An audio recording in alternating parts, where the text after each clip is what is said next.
Okay, welcome very much. You're looking very dandy and ready for the summer, it looks to me like, with that nice suit and everything.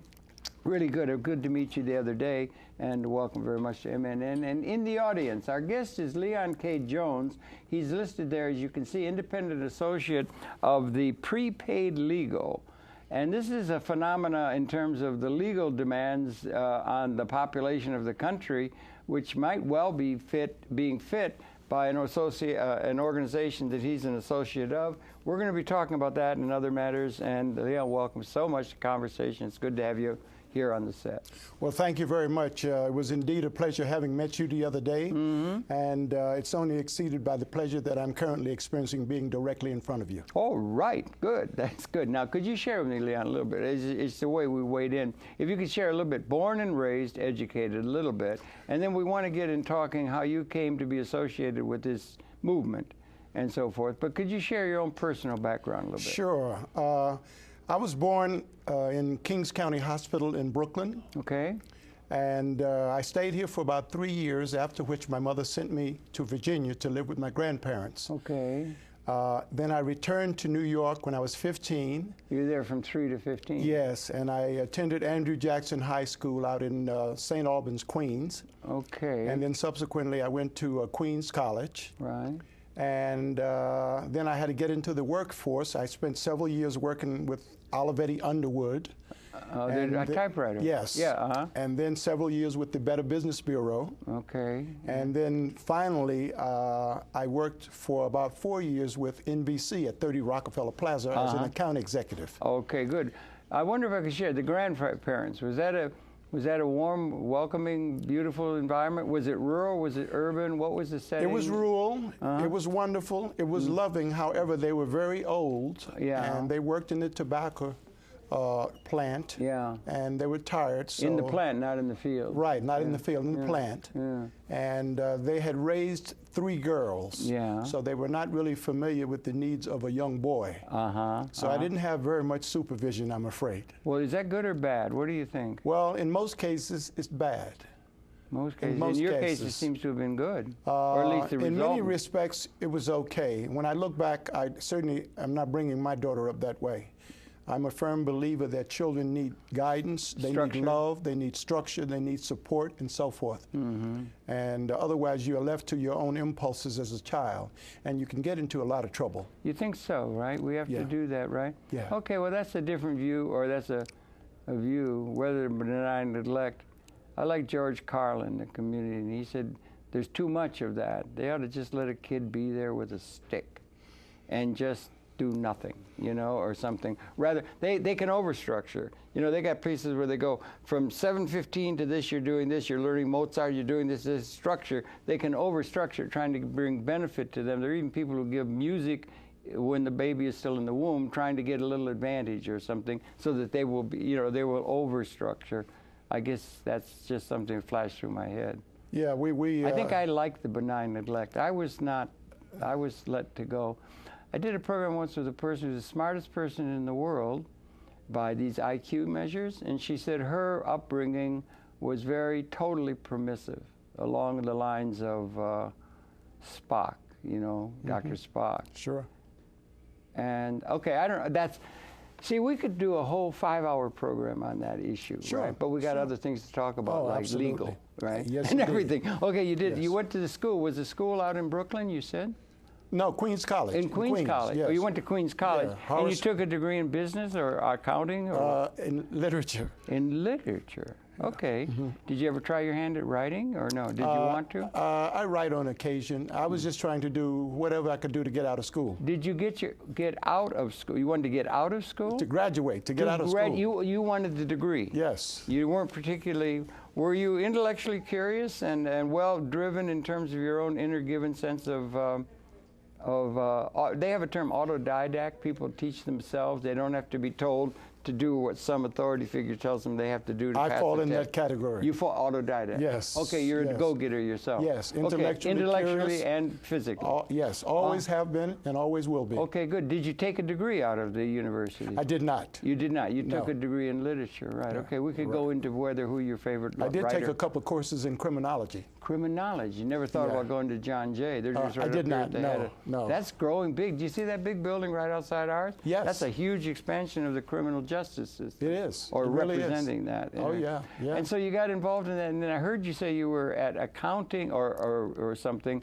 with ABC? Or NBC. I was an NBC. account executive at NBC. What does As that a matter mean? of fact, I was the very first black ever hired in that capacity. Congratulations. That's Yeah. wonderful. What Yeah. are the requirements of a good account executive at NBC or other large multimedia? Well, what I basically did Yeah. was to write proposals, do Right. demographic research, Right. present them to the ad agencies, Right. and I guess my competitors, which would have been ABC and CBS at the time. Because you Yeah. go back to when there was only those three, right? I'm afraid I do. You don't go Yeah. back to black and white television. You're too young for that. I'm not so certain. Even if I did, I don't think I would admit it. That's a good idea. I have to say, we had television out of the Second World War. We had the people next door to us who were very go-getters and everything. They had a television set before there was any programming at all. They had a television set sitting in the living room with a test pattern. Yeah. And that's all there was. Yeah, But we've yeah. come a long way since Well, then. we certainly have. And now we're into cable and all that sort of Oh, thing. yeah, yeah. So you're writing proposals and doing, wanting to get advertising support Oh, for yes. the network. Oh, yeah. I brought a lot of money into NBC, millions of dollars. Were you I had able- accounts like Procter and Gamble and Procter and Gamble is huge. yeah, Procter and Gamble, Bristol Myers, Colgate. Those were the kind of accounts that I had. Procter and Gamble's the biggest, or was, all that soap. Oh yeah, it was a very interesting period in my life. Right. Creative? Creative, frustrating, Frustrating. political. Political, okay. Yeah. Internal politics or politics in the country? Or Internal politics. It must be any big bureaucracy. Oh yeah. Does get that yeah, way, doesn't yeah, it? Yeah. I had no life at all. I worked from 8 to faint. To faint? I've to never faint, heard. Do you have yeah. that trademarked? No, it's Can not I use it? trademarked. You Can I certainly use may. it? Thank you. I appreciate But I'm that. quoting someone else, so you got to be careful. All right. I'll have He my may have it I'll have my trademarked. lawyers check out. Yes, okay? we'll provide you get with the to- lawyers. We'll get to legal. Don't worry. Yes, yeah, right. we'll okay. get to legal. Yeah. Okay. Go on. Absolutely. Yeah. Teach. Yeah. So I did that for about 3 years or so, and after which I went into acting. I went to Herbert Bergdorf Acting School, Okay. and then I went to commercial copy reading school to learn to do commercials. Okay. I've done over 100 commercials. Have you really? Yeah. Yeah, as an actor. That's interesting. And so I did that for a number of years. That was my mainstay. Any ones that would still stick in our mind, like Betty Furness? Do you remember Betty Furness? I do. If it's Westinghouse, Yeah. it's got to be good. I'm not so sure it would stick in your mind, but I have a tape at home that I'd let you see sometime that might remind you. Could you get me to it? Sure. Send it. We're going to become friends, right? we So you already are. Yeah, right. But I would like to know how that's Oh, done yeah. and everything like that. Yeah, And yeah. cause something else came up. A fellow told me, maybe you'd know, you were in the business, that Orson Welles has a distinguished voice. Mm-hmm. Somebody told me they could do sampling or something with the technology. They could run through his voice with, I don't know how much time. They could, in a certain sense, capture his voice from recorded sources of his voice, capture it, and then have other words go into a program that would be the words that somebody else would write, and it would come out in his voice. Oh, Is that true? Is that possible? Absolutely. They have Why the don't we do that? They have the technologies to do that? They do. Well, Oh, isn't that amazing? sure. That's amazing. You could do it. So you could make a little ad for TV or something and have it come out in Orson Welles' voice. Yeah, sure. But is there some sort of guard against that? There may be some legal That's again issue. legal. Yes, Yeah, yes, yeah, yes. right, You got to okay. be very careful about doing that. But the technology is there. The technology is That's there for amazing. that. That's Oh, amazing. there's no question about it. The technology is amazing, isn't it? I did a movie Yeah. with Steve Martin, Charles Grodin, Uh-huh. and Judith Ivey. Those called are huge Called names. The Lonely Guy. Okay, yeah. And unfortunately, when I did my part here in New York, there was a technical problem with the audio. Right. So they flew me out to Burbank, California, Right. and took me into the studio Uh-huh. to dub myself again. Right. Okay. So I just had to watch myself on the screen, Right. mouthing the words, Right. Right. and then I had to really enunciate. Right. And when I got finished, the engineer said, "You're one of the best I've ever seen." At that. At that. Because you had He done said, the ads yes. for one thing, and Yes. you had experience with it. Yeah, yeah. Yeah, It was yeah. a lot of fun. But Was that movie, Steve Martin and that and Grodin, those are huge names. Did you have, were you an over 5? Do they have that term, over 5 line? Over 5 generally applies to soaps. Soaps, yeah. Yeah, Okay. I was a day player. Day player, what is that? Where does that fit into That the... simply means that I the had cattle call? lines. I had a part. You had a part. You weren't yes. just an extra. No, I was not an extra. How did they treat you? Did they treat you pretty well? Do you think they treat actors well enough? Why Well, do so many people want to be actors against the venues and possibilities of making your way as an actor? Well, first of all, they gave me a camper to stay in. Uh-huh. So I They thought gave that you a what? A camper to A stay in. camper. Yes. In Burbank, you're talking now? Yeah. Yeah, okay. Yeah, and here in New York, while And we New were York. shooting as well. Right, right, Steve right. Martin had one, and I had another one. Okay. You should say a trailer. I should say a trailer. Trailer It sounds would be more appropriate. impressive than a camper. Yes, yes, you're right. Absolutely. So For yes, future reference, in future interviews with... they were very, very nice to me. I have no complaints at all. Okay. But you were in on the big time then. Yeah, part of the big time. Part of the big time, Yeah. you know. But in answer to your previous question, people who are interested in acting are people who generally have egos and have a desire to be seen and to be heard and to be on stage and so forth. Because anyone who aspires to get into a field where 90% of the people are unemployed almost 100% of the time, there has to be something different about us. I'm not going to characterize what the difference is. Persistence. All right. It is I don't a want to very say sadistic or difficult masochistic. business. Yeah, right. Yeah, I'm going to leave those. Yeah, those terms for the shrinks. Yes, exactly. Yeah, I understand. But Because- one of the things is there's so much interest in that, like among young people, or they want to be. One of the things they think they're going to be a star. That's they would like to exactly be right. a star, like Yes. Mick Jagger or Yes, something. yes, yes. And that's just one tiny, tiny fraction of Oh, yeah. 1%. Most people who aspire to get into showbiz, especially youngsters, they want to be a star, but they don't know what it takes to become a star. Luck, a lot of luck, I think. A lot of luck, a lot of auditions, being around the right people, the right producers, the right directors. There's a whole host of things, and then you need to take classes, and you need to be able to memorize your lines quickly. There's a lot that goes into it. You really need to have a passion for this business in order to be successful. The same in theater, I guess. Yeah, right? same even more so in theater. Even more in theater, yeah. Yeah. Yeah. Oh, yeah. Yeah, Yes. because you got to, that's my daughter's in theater, and she says, once the curtain goes up, it's all on the actors because Oh, yeah. you got them, you Oh, know. And then you absolutely. also got that interplay, direct interplay, which is a Right. different thing than making a film and scenes and everything. Yeah. Exactly. You see, it's the kind of business that there are so many people who are waiting to take your part. Right. You better be good. Well, what I'm thinking of is, and why I like public access, is there's so many people who are interested in that, which is the creation of it, that there should be more venues for the expression of that, rather than saying, well, there's only room for 1/2 of 1%, everybody else should wait on tables. There should be more venues for the expression of the human spirit that people feel than there seems to be. And I think maybe cable and public access is offering that for people who share that psychological state of mind, which seems to be beneficial and something to be allowed to be expressed in a way of maximizing everybody's potential than there seemed to have been. But it's getting to be more, do you think? More avenues, more... There are more avenues, more public community access, theater and things like that. community theater, yeah, off Broadway, Yeah. and so forth.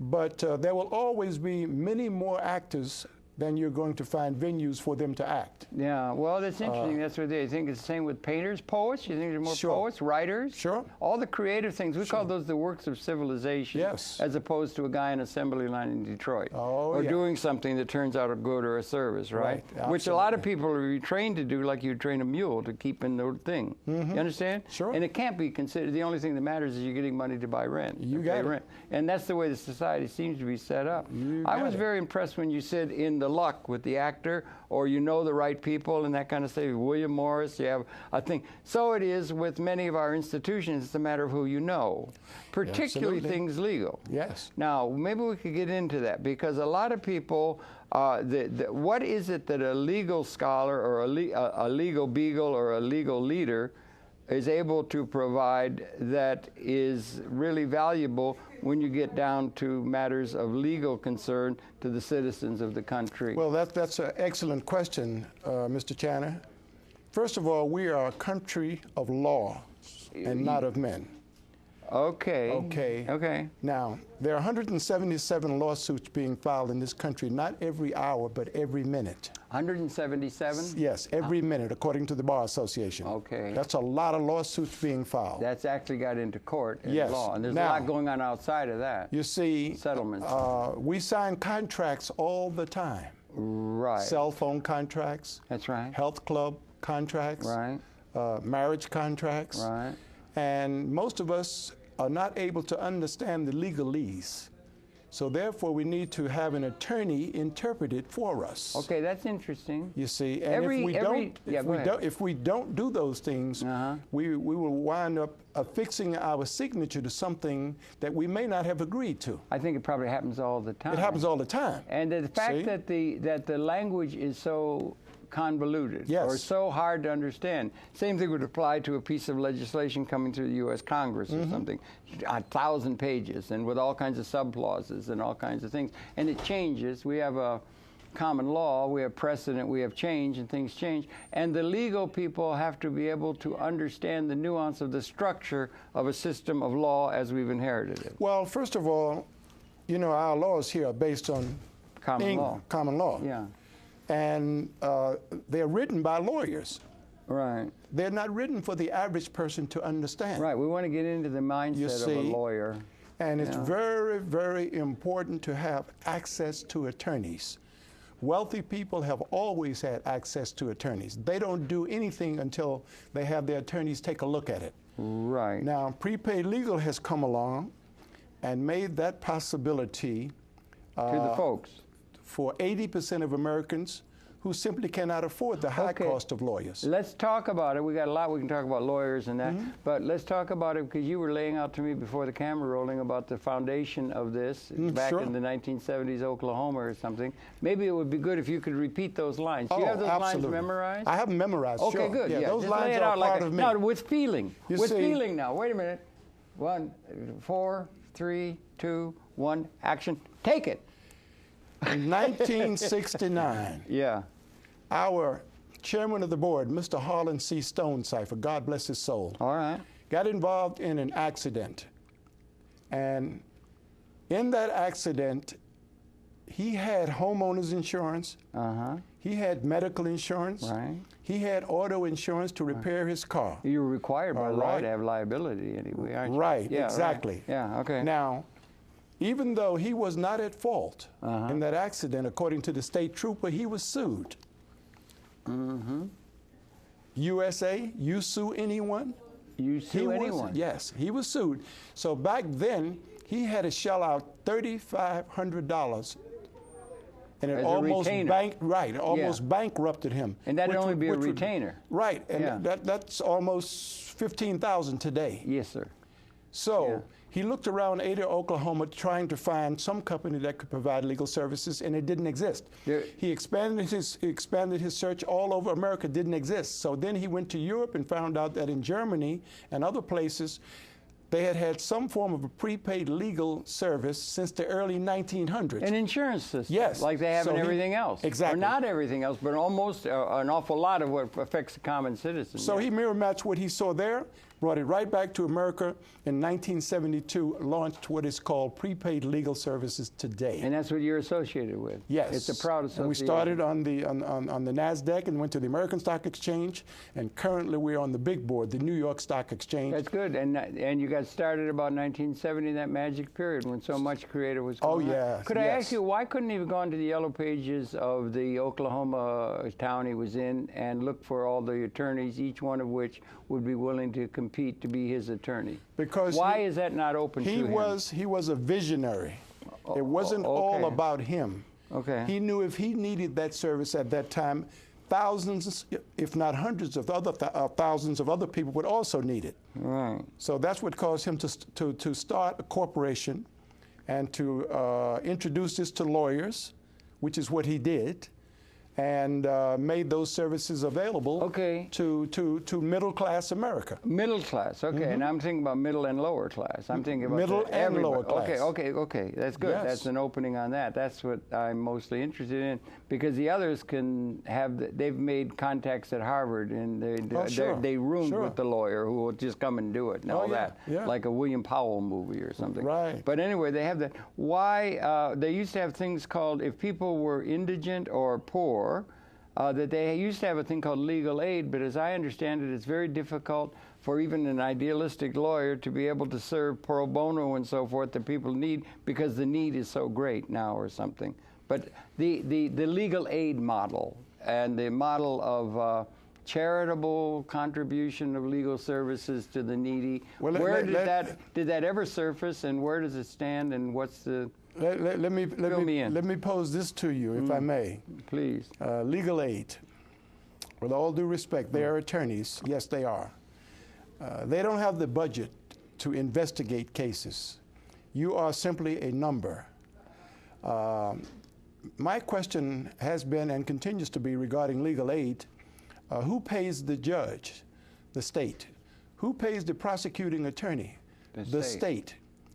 Right. This is the person that's supposed to represent you? No, they're not going to represent you. Or try to prosecute you? They're going to prosecute you. They're going to try and prosecute you? Yeah, all the laws are set up to coerce people to do things rather than assert their rights. Yes. Yeah. So the likelihood of you going to jail is about 100 times. Is about 100 times. If you don't have a guy from Harvard Law. You see?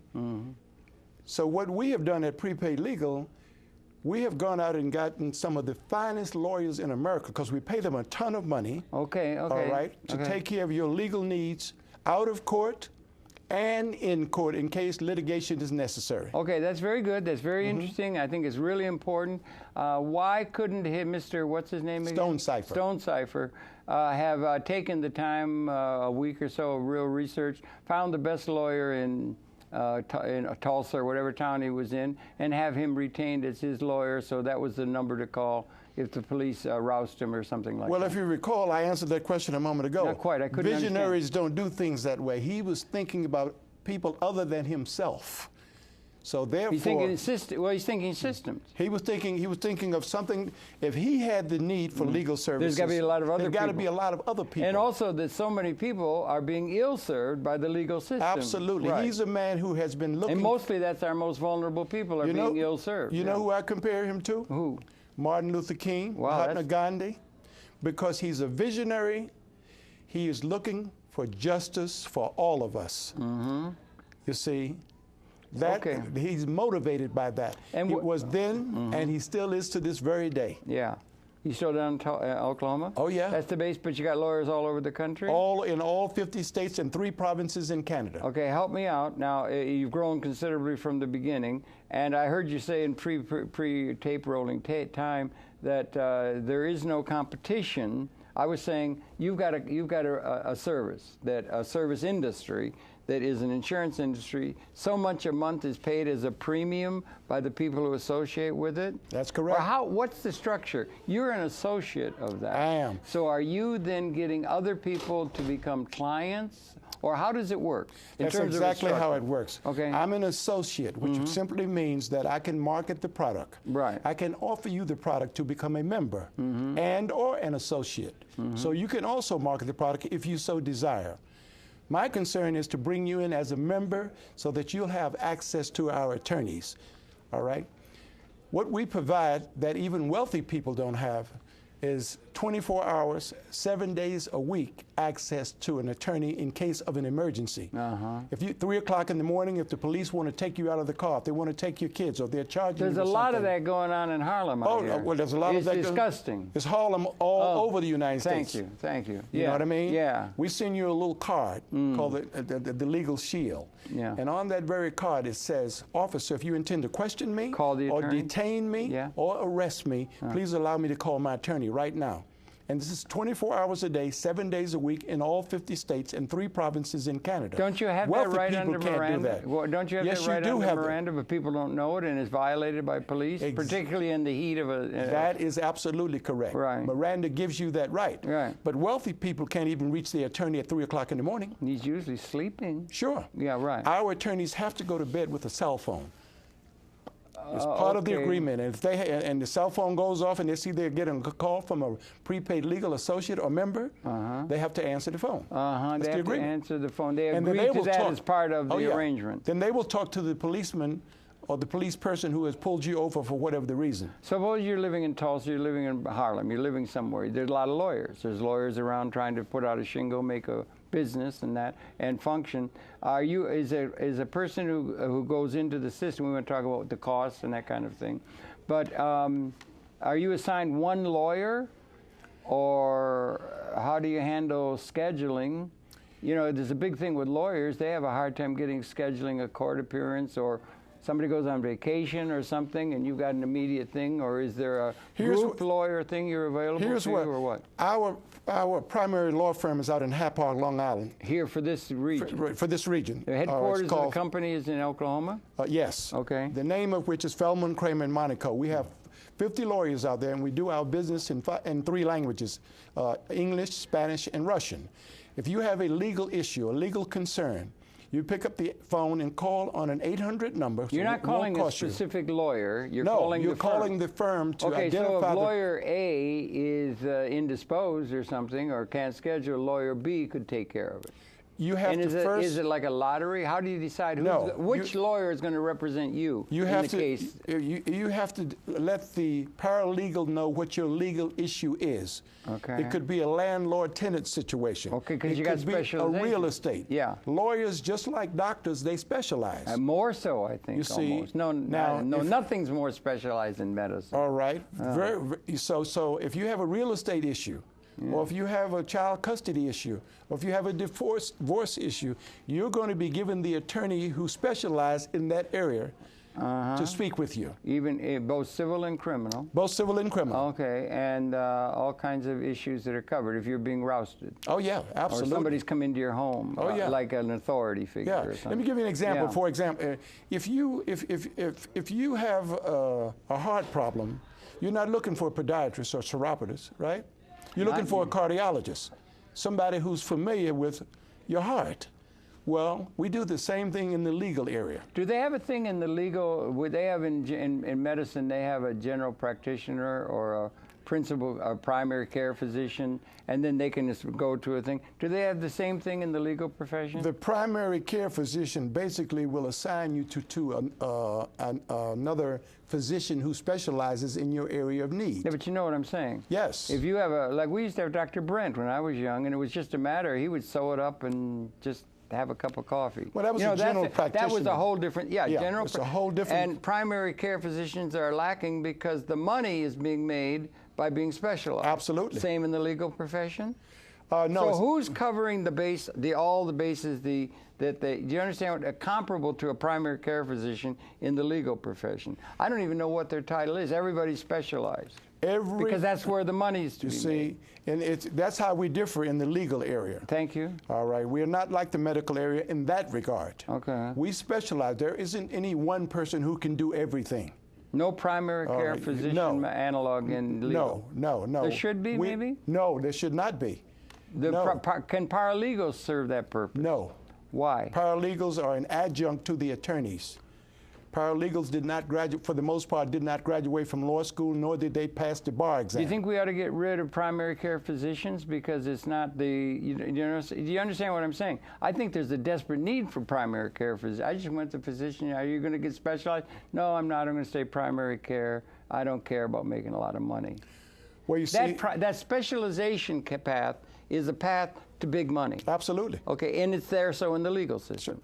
Okay, but the primary care is to have a systems understanding of the whole legal structure at the get-go, like a primary care physician. It seems to me there would be a role for that within the legal activity of our society, organization. Well, if there is, I'm not aware of it. Okay. I'm not aware of it at all. Filling that process. Oh, yeah. So when you sign up to be a member of or to have an account, an insurance account, and we'll get to the details of that and everything. You're going to sign up only for real estate consultation, or you're not going to have anything to do. You can't call them if you get rousted by the police because it's not real estate related. You're related to real estate. Is it all specialized out that way, like medicine? Do you understand? Let me explain that. Okay. Whenever you call Feldman, Kramer, and Monaco, you identify what your legal issue is. Okay. And it can be anything across the board. It can be divorce. It can be child custody. It can be anything. It can Those be are real long estate. term. What if you're being rousted by the police? Well, that's a complaint also about the police. Right. Yes. Yeah. So you don't have to, but you're down after you're registered with you. Do you register for an account for real estate, and then another one for divorce, and then another one for being rousted by the police? No. Or not? Well, if you don't have primary care, or somebody taking intake on just a systems way, how in the hell can that happen other than the person who picks up the phone who's a paralegal? Who does that? You see, when you become a member of prepaid legal, we should talk the all details of now. those areas are covered. You have unlimited consultation, and it doesn't specify what you have to be consulting about, except that it has to be legal. You see. That sounds like primary care Then you legality have to coverage with the motor vehicle area. You have coverage. Identity theft. Identity theft is a huge problem. Thing now. Yeah. It's the largest white collar crime in America. Yeah, I know. And what we have that most others do not have regarding identity theft is what we call restoration, restoring your identity. Right. They have a particular company We that does partnered with that. a company called Kroll. That's Kroll right. I read Background that. America. I read that. Yeah. They are the world's leading risk consulting company. And you can do a lot of. Oh, that's very important. Risk yeah. consulting is a very important aspect of human society. So if you've been victimized, that's what the bankers do. They will assign you a licensed investigator to walk you through every step of getting your identity back. Other companies may send you a package and tell you, go do what you have to do. Right. You see? They'll walk you through it, and then there can also, there's a lot that can be done within things cyber now, too, in terms of investigating and clearing things up. Oh, yeah. So and a lot of it has to do with cyber. We're in 60 countries. 60 countries yes. on that identity? Yes, That branch of the company is only dealing with identity theft? That's what they do exclusively. You're breaking it down. Well, these are the same people that found Saddam Hussein's money when the government couldn't find it. These are the same people that helped. Did they find money hidden in the Cayman Islands or something? Would they be good at that? Yeah, absolutely. That's what they do. They're real bloodhounds. They are also... Because the rich are hiding their money in Swiss banks and everything all the time, and it's very hard to get those numbered accounts and so forth, right? They were also responsible for, and I'll answer that affirmatively or otherwise in a second. All right. They were also responsible for restoring Enron. You remember the Enron debacle? Yeah, it was horrible. All right, okay, that funny accounting? No, it wasn't Kenny Lee. Who was it? Maybe it was Kenny Lee. They are powerful. Yeah, of course, those are powerful people. That's the way the society FBI agents, CIA agents, government investigators who have retired and they now work for Kroll. Right. You have those people at your disposal for basically peanuts. Yeah, that's what let's talk about that a little bit, about the practical realities of cost, okay? So somebody becomes a member of this insurance system for legal service. Is there a set cost? Is there an initial cost? What is the cost to the person who, along with his auto insurance, his fire insurance, his health insurance, wants to have an insurance policy that gives him access to legal services a month, if you can get an averaging out of what it costs? Well, I'll tell you exactly what it costs, and it's extremely reasonable. It's less than a cup of coffee a day, especially if it's Starbucks. It's going to cost you $33.95 per month. $33.95 plus a month. a one-time only $10 processing fee, processing your application. So your monthly payment, your initial payment is $43.95, and every subsequent payment is $33.95. A month? A month. And that's it? And that's it. Wait a minute. What happens if you get involved in a real drawn-out case and everything? Well, if you have a case that has to go to court. Oh, wait, that's just for, okay. It's still, I think that if you're not going to court and you're not going into suit or being into court and everything, that's sort of like primary care physician territory. It's covering the lot. It is covering the lot. So you sort of provide that to people. Oh, we do. And then access to specialists. Yes.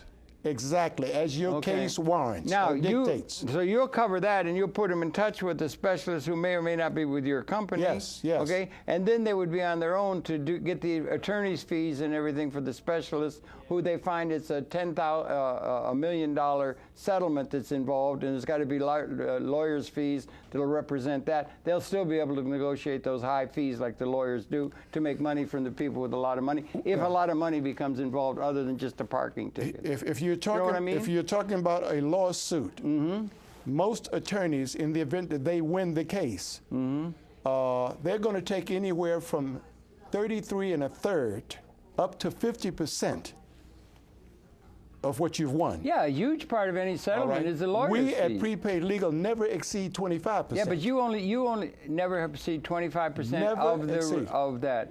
Never ever do we exceed 25%. Why doesn't the Bar Association set limits? Why do they have to argue legal fees at the end of every court hearing and every suit that's done? Because the lawyers are always asking for huge amounts of money for their services, and they're charging $600 an hour and that kind of thing because they went to Harvard. Well, you know what I'm saying? There's a lot of legal. It's the free market. Okay. Certain things are regulated, other things are not. You see, I'm not twisting your arm to take my service. If you can afford me, fine. It's like everything else. Like you said, in the movies, there's only a few stars. Right. In the legal professions, it's Norman Bailey. Yeah. Or, there's just a few people that are stars, yes. in that. Right, so it's the same, right? So you have to pay for the star or the star heart surgeon or something. Yes, yes. So that applies outside of your service, which is a basic one, that will put you in touch with him, who might then get a $1 million settlement, of which he'll get 50% retainer as lawyer's fees directed by the court. So the same thing that goes on that you would have done if you got to the legal system in a normal way without your organization between you and the real specialist who's going to argue your case. The one thing that sets us apart from very expensive attorneys, and there are attorneys that are charging $1,000 an hour. I'm hip. I know. Right? We have the same quality of attorneys, but they're being paid by the membership. And that's at a basic level. That's like a basic diagnostic level. Let me give you an example. Feldman Kramer Monaco is getting $8 for every membership that signs up, but we have 70,000 members in New York. That's $560,000 we're paying the law firm per month, whether you call or not. Okay. So they're getting paid from the membership. And if nobody has any problem with the law or legal problems, that's good. You're still paying your premium. It's like insurance. It is an it's insurance. Better if you don't have the house burned down. Right. It's better to have it and not need it than to need it and not have it. Okay. Okay. You see, that's why. And by the way, even though we've been around for a long time, we're still less than 3% market penetration. If you line up 100... That would be a huge market, yeah. If you line up 100 people outside, 97 of them have never heard of prepaid legal. Well, not prepaid legal. That sounds to me like a trademark name. That's like RCN or some company or something like that. It's not a concept. What it is the concept is, just like you have health insurance and fire insurance, you could have legal insurance. Absolutely. And there could be, is there an association? Are there other entities other than prepaid legal, which is a brand name? It's like Procter & Gamble or something. It's a brand name of a company that has a thing. Is there all paid legal services competing with you as people for this market that has only been penetrated 3%? Because if not, they're going to start coming, and if they haven't come, why haven't they? Well, why hasn't it become institutionalized? If there are others out there, I'm not aware of it. No, I'm asking you why. Well, first of all, when you're going to come into business, you come into business so that you can be successful, so you can market your product. Right. All right. Prepaid legal has done all of the groundwork, the infrastructure, everything is in place. We've made our mistakes over 39 years. For another company to come in at this juncture to try and compete with us, they would have two chances, slim and none. Okay, that's very interesting. I'm from Detroit, and when my grandparents, when my maternal grandmother, was it maternal? Yeah, maternal on 16th Street in Detroit, Henry Ford tinkered in the garage when he was about 10 years old. He was just one of the kids on the block, right? Okay. And then he went and set up a big industry. and he set up an automobile industry. And he did it, and he put a $5, you know the history. He set up a thing, and you had the Ford Motor Company, and there were thousands of motor car companies that were in place. And then you finally got down to the big three, like you did with the networks and that. So that seems to happen and so forth. But what I'm talking about is competition at a systems level for this prepaid insurance idea, without using that name. That's a trademark. It's valuable. We won't use it. We want to let them know. But do you understand what I'm saying? Sure. Why aren't there 100 different systems like you have that are competing with you so that there can be competition at the level of price or service? I think perhaps that's a question you'd have to put to the other people. But I'm asking you because you're deep in the system. We simply don't have any competition. There are other people out there who are trying to sell legal services. Yeah, well, every lawyer is trying to sell legal. They're on the television all the time. Binder and Binder, and we'll get you a claim, and they're all doing it as individuals. Absolutely. But this thing you're doing is like an insurance intervention. It is an insurance. What I'm trying to say is, why the hell aren't there others doing that? Well, if it's such a good thing. Because one of the reasons is that most of the lawyers cannot afford to offer these low prices. You said you paid a lot of money to the firm out in Hapog. Somewhere there's a lot of money. The fee, which it seems very minimal, $33 a month, is very small. I understand that. The fee is very small. And you're getting very good service, and it's a very valuable thing to a lot of people. It sounds to me like it's a valuable thing, and there would be competition to tap that market. Well, by others. What I'm saying is, it sounds, is it too good to be true? Is it crazy Eddie? Is it, we got a deal for you, you know? Well, you're very solid. You're on the New York Stock Exchange. You've been around forever. It's very good. You're offering services to some of the least advantaged among us and all of that. You got the associates and everything. So I'm just saying, well, if it's too good to be true, there's something else there that makes it so that you don't have competitors coming in and say, we'll knock you off, rather than just submit to Mr. Ford's car that's black, and that's the only thing he offers. You understand what I'm saying? You understand? I do, yeah. Okay. Let me explain to you that we are credible. Our reputation is beyond reproach. We have been featured in Forbes magazine, Fortune magazine, Money magazine, the Wall Street Journal, Black Enterprise, USA Today, third-party validation. And now on public access. You see, and now on public access. You've hit the big time finally. Thanks to you. Yes. Yeah. I mean, we are a godsend. Okay. We currently represent 1.5 million families in America. 1.5 out of 300 million. All right. Yes. And families. Well, not families, but I understand. Yeah. You see. And you said 3% of the potential market. We are still less than 3% market penetration. That's a huge market. It's a huge market. Who perceives that market? You see, what studies market that and get at the level like you would for a stock trade or something? You know, you got Moody's that relates, the value of things. You're talking with risk and everything. Who does the rating of your system, or who does? Well, there's a company called Martindale and Hubbell. All right, Martindale and Hubbell will tell you about lawyers. How good they are? How good they are not. Do they rate them 5, 10? They rate them. Yes, they do. Okay. And we have what is called. There are 3 ratings called an A, V rating, a B, C rating, and a CC rating. And if they got, we are rated AC according to Martindale and Hubbell. That's at the very institution. Top. As an institution. Yes, and are all the lawyers that are in Rubble or that place in Hapog got AA rating? Oh, or absolutely. Some of them are out. They're all top notch. We turn Who does down that law rating? firms. That's one company, a private sector company that rates the lawyers? Martindale and Hubbell is a national company, and that's what they do. It's private sector. It's not government. No, There's no government regulation. No American Bar Association or anything like that. No. Because the lawyers, it's very idiosyncratic. Somebody's very loquacious in the court, and they got social networks, and that's what really matters. You know, judge, and then all that. You know? Let me give you an example of how efficient some of our lawyers are. Not too long ago, there was a lawsuit filed against the tobacco industry. Lots of all right, and tobacco industry came to court, and this was over a period of time with 21 lawyers. All right. Our law firm out in Hapog, Feldman, Kramer, and Monaco, of which it was headed by Mr. Monaco, who's one of the partners. 3 lawyers against their 21, and we won the case. Well, that guy, for what's his name? billions of dollars. Who's that guy? Did you say with the B?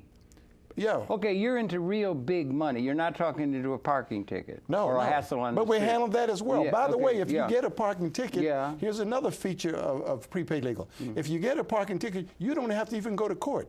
Our attorney will go to court either with you or for you. If you can't make it, he will go for you. And How can you provide that so cheaply? And then, are there other added costs? Attorney's fees, they're called in the thing. How can you have that done when lawyers' time is being measured in minimally $200, $300 an hour? Because the and it's membership, going to take their time. the membership is paying them. What you pay the lawyer is a $25 co-payment. A co-payment. The lawyer, now we don't fix tickets. 25 per motion or what? Yeah, if you're issued a ticket. Yeah. A ticket. Yeah, a moving But what, violation. You just said you were involved in a case that involved $1 billion. That's a whole separate That would be situation. Harvard law, Yale law, and all the bigs that have the network, social networks with the Congress and everything, because it's that huge. So that's big time. That's big time, like being yeah. a star in the movie industry. Yeah. But what I'm talking about now is just simply getting a ticket. You see, we have what we call this Or being hassled by the police. everyday legal events. Yeah. Every day that you and I come in contact with on a daily basis. That's not casualty insurance. You see, is it? no, it's not casualty. no, okay. no, Right. no. Okay. Right. But Okay. you see, No, I but understand. when you go to court, one of the great things, if you go with our lawyer, you get to go first. There's a reason why they call it a traffic court. It's always inundated with people. What about housing You know court? what I mean? Family Housing court? family Yeah, court. they'll go down and hassle through all that We because will they're go- way overloaded and there's so much injustice, right? You see, we have lawyers that specialize in all of those areas. We cover everything across the board. And do they really get into it? Are they being paid by some criteria that is more than whatever they're paid as a salary man by the company in Hab-Hog? And it doesn't matter if they win or lose. It doesn't matter. They still get their salary? Or how do they get paid? And how do they get in on the money that is realized by good legal services to get a good settlement in the court to where you get real money for the client? They work for Feldman, Kramer, and Monaco. Like a salary. Right, right. Those are the partners of the law firm. You see, the other lawyers work for the organization. And when they litigate a case and they win the case, they're winning the case for the company. You understand? Okay, go on, Not yeah. for their own personal pockets. But they are paid very well. They are paid very well indeed. You see, so they have to. But it doesn't matter if they win or lose. Oh, it always matters. Why does it matter if except they could be fired? They're getting a couple $100,000 a year or something, and they're getting paid well and everything, and then that's it. It doesn't matter if they win cases or lose cases, but if they win cases, they'd be like a rainmaker. They'd bring money to the company. Yeah, and I'm sure there's more money to them as well. But no extra money going to the client, particularly like it would be if it was done by a lawyer. The client you're representing would get something, but would it be the company that gets those large settlements and things? The client or the person that's being represented, if you're talking about a lawsuit and a big settlement. And a big one. You said $1 billion, something with tobacco. Feldman, Kramer, and Monaco will never exceed 25%. 25% of the overall settlement. Right, exactly. And their fees. And that would be all lawyers' fees? That would cover all lawyers' fees. That would go to the company. Yeah, that'd go to the company, and that would cover the lawyer. And the rest of it would go to the client. That sounds like a very good deal to me. Oh, it's a fantastic deal. Yeah, it sounds like a very good deal. Because lawyers are taking 33 1/3 to 50% of settlements. That's right. That happens. It Oh, does. yes. They do. And it's always a big issue after the settlement. Lawyers' fees. Yeah. And I've got 10,000 hours piled up because I thought about it when I was on the beach and all that. Right. And that's the way the legal system goes. Oh, you yeah, know? yeah. Well, it's really an interesting idea. Again, I'm really wondering why it isn't becoming characteristic of the society. Why there isn't, is there an association, you don't have a meeting, you don't go to the American Bar Association meetings, do they? Do the firm members go to the American Bar Association and the meetings of the legal profession that are existent? They meet at the fancy hotels and everything on a national basis, and that is there an association that you belong to and so forth? What I'm getting at is, why aren't there a whole bunch of companies other than that you're so good that you beat all the competition? They said that about Mr. Ford when he said every car could be black. He was doing good. You can't do better than me. That's the attitude of a monopoly that's got the only thing. So that question must come up when you get on television to talk about it. As I've said, there are other companies out there, but we don't have any competition. You don't have competition? We don't have any competition. There are no young guys coming along and knock you off by being cut your rate? No, they would have to invest too much time and too much money to even get where we are. So you're it. You understand? Okay, folks, if you want it, you got to go with this fellow. Yeah, see, you can't. They'll make you an offer you can't refuse. Yeah. And there's no competition. Have no competition. There are people out there, but they can't compete with us. You can go in the Yellow Pages or go or Google and find other companies trying to offer legal services. But we have been doing this for so long. We've gotten all the kinks out. We've been able to attract some of the finest legal minds in America. What is it that attracts them to that, do you think? Because all lawyers are not about the bottom line. Well, mostly they are. Not all. Some lawyers are really interested William in... Kunstler, some people are interested, but mostly William was a perfect example of what I'm talking about. or something, but that's rare. Mostly lawyers, like doctors, are about money, making a lot of money. You see, the kind of lawyers that I'm talking about are lawyers who are concerned about justice, and there are more of those today than you can ever imagine. There used to be people who would be trying to do things within legal aid and everything. You see, helping people. Right. There's a lot of them want to help the folks because the folks are being so royally treated badly by the system. You see, but the law profession has changed rather dramatically over the last 20 years. There was a time when you went to law school, you would automatically make 7 figures once you started to work.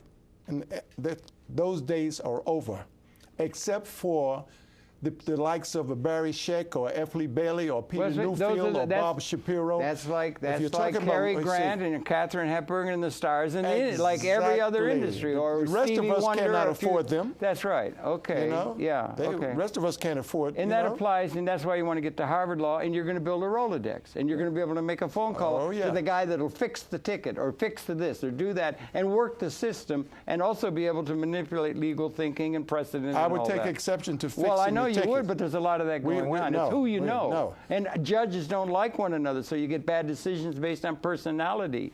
And see, if you walk into a courtroom with an attorney, first of all, you get respect and you get to go first. The attorney has an exchange with the judge. You mean before pro se or something? You were to go first before pro se or other attorney representatives? Anybody else most people in the pro se. Traffic, yes. Okay. So you go first.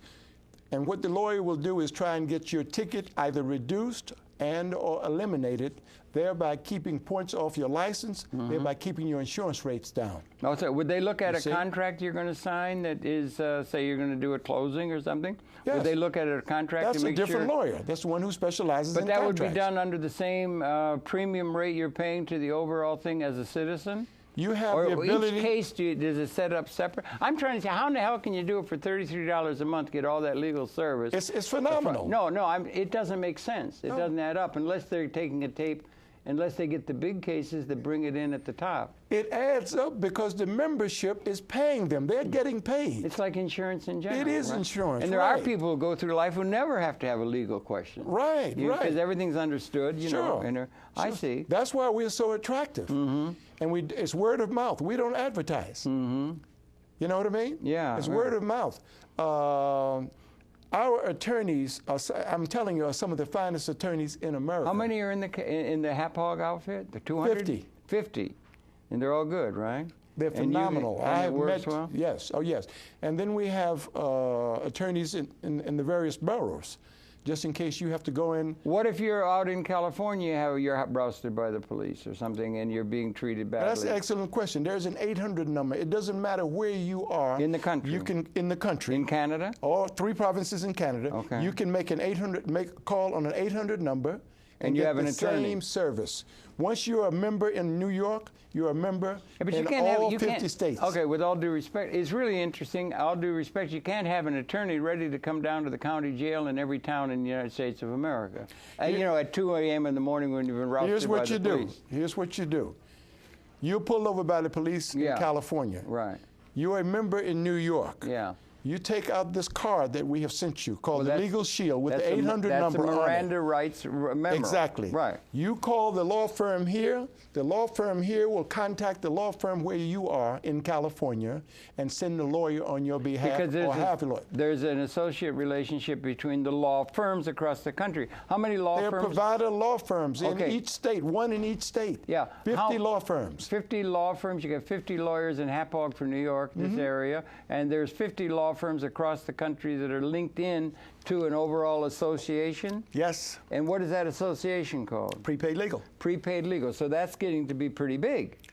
That's you see, a lot of we are a representation. client of the law firm. We are their biggest client of these law firms. Of these law firms, do the law All firms of them. have? Do those law firms are they linked together in an association that gives an institutional structure to this kind of understanding of the law?